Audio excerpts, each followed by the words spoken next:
నమస్తే అమ్మ. నమస్తే. మీ పేరు? బీపాష. ఎక్కడ ఉంటారు? ఇక్కడనే ఉంటాయి హెచ్ఎఫ్ నగర్. ఏం చేస్తుంటారు? ఏం పని చేయలేము, హౌస్ వైఫ్. ఇంట్లోనే. అయితే ఇప్పుడు జూబ్లీ హిల్స్ నియోజకవర్గంలో ఉప ఎన్నికలు అనేది జరుగుతుంది.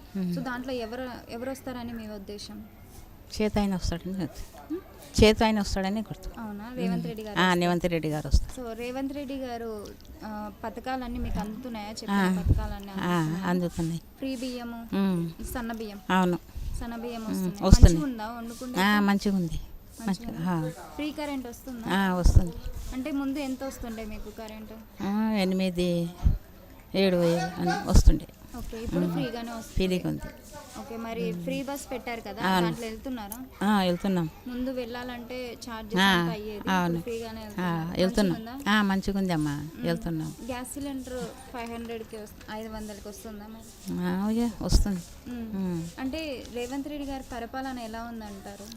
మంచిగా ఉంది అమ్మా, మంచిగా చేస్తున్నారు. ఒకవేళ నెక్స్ట్ జరుగుతాయి కదా ఎలక్షన్స్, అప్పుడు కూడా రేవంత్ రెడ్డి గారే వస్తారా? వస్తారు, ఆయననే వస్తారు. మరి బీఆర్ఎస్ బీజేపీ పరిస్థితి ఏం లేదమ్మా, ఈయన మంచిగా చేస్తున్నాడు. రేవంత్ రెడ్డి చేస్తున్నాడు. నచ్చిందా?